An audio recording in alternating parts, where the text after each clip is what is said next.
खुशबू भी हमारी है, हिंदी भी हमारी है, उर्दू भी हमारी है। हिंदुस्तान की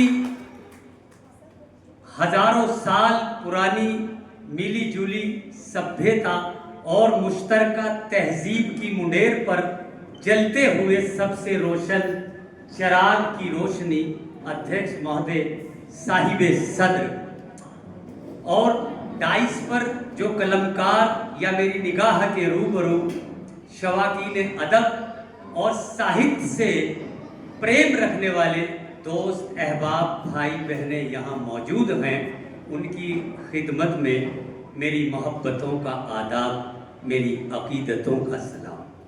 तुम्हारे घर में दरवाज़ा है लेकिन तुम्हें ख़तरे का अंदाज़ा नहीं है। तुम्हारे घर में दरवाज़ा है लेकिन तुम्हें खतरे का अंदाज़ा नहीं है। हमें खतरे का अंदाज़ा है लेकिन हमारे घर में दरवाज़ा नहीं है।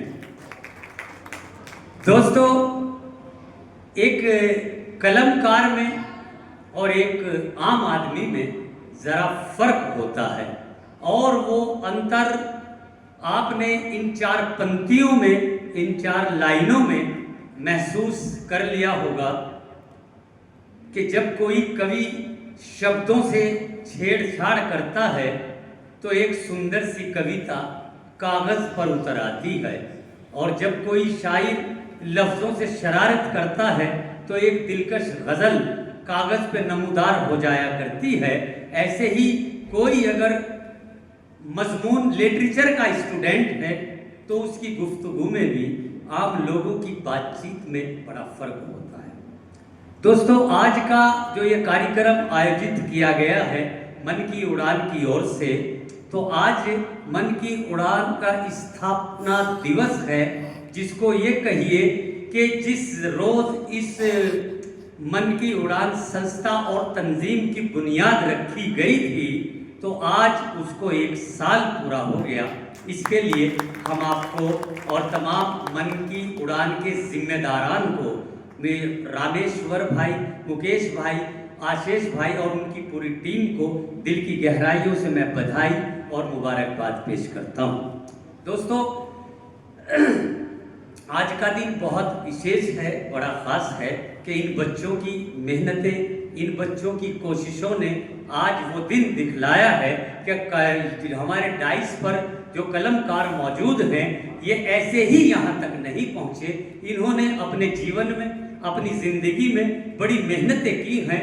मैं किताबों से इश्क किया है, कलम से दोस्ती की है और अपने आप को वक्फ कर दिया, अपने आप को साहित्य और अदब के लिए मिटा दिया।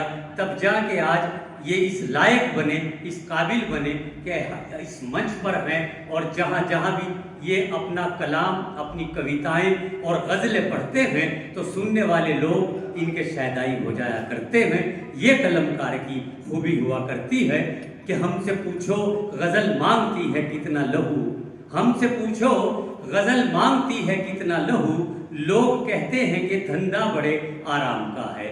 ये धंधा आराम का नहीं है, इसमें बड़ी मेहनतें करनी पड़ती हैं। एक एक लाइन को, एक एक मिसरे को, एक एक पंक्ति को लिखने के लिए आप उस कलमकारा से पूछें, आप उस कलमकार से पूछें कि जब वो लिखता है या लिखती है तो कितनी जहन साजी करनी पड़ती है, कितनी मेहनतों से गुजरना पड़ता है। कभी कभी तो एक शेर कहने के लिए 1-2 हफ्ता भी लग जाता है और कभी कभी एक पल में भी हो जाता है और महीने भी लग जाते हैं। तो इसलिए हमारी तहजीबी जिम्मेदारी ये है, हमारी अदबी सभ्यता ये है कि हम हर कलमकार का, हर कलमकारा का दिल की गहराइयों से उसका अदब करें, स्वागत करें और इस्तकबाल करें। देखिए, रामेश्वर जी ने बड़ी मेहनतें की हैं और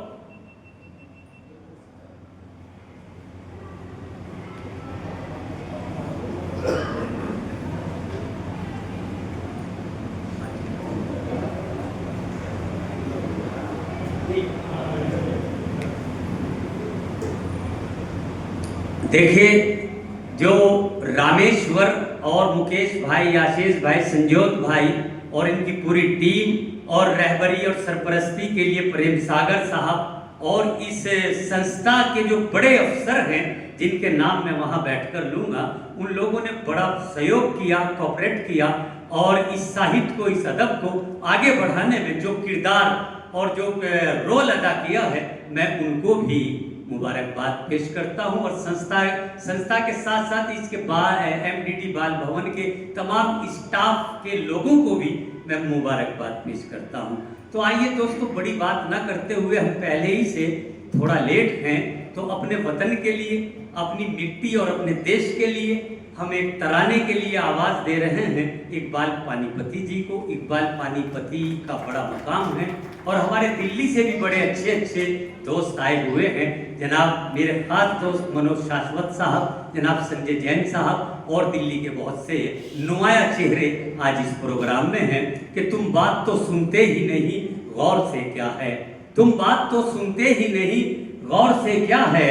मैं तुमसे मुखातिब हूँ, किसी और से क्या है। और जिस देश में रहते हैं वो जन्नत है हमारी, मतलब हमें लंदन से या लाहौर से क्या है। जोरदार तालियों के साथ इकबाल भाई का इस्तकबाल करें। इकबाल पानीपति हरियाणा की सरजमीन का वो नुमाया चेहरा है कि जिसको हरियाणा गवर्नमेंट ने बहुत अवार्ड के साथ साथ 1 लाख रुपए से भी नवाजा है।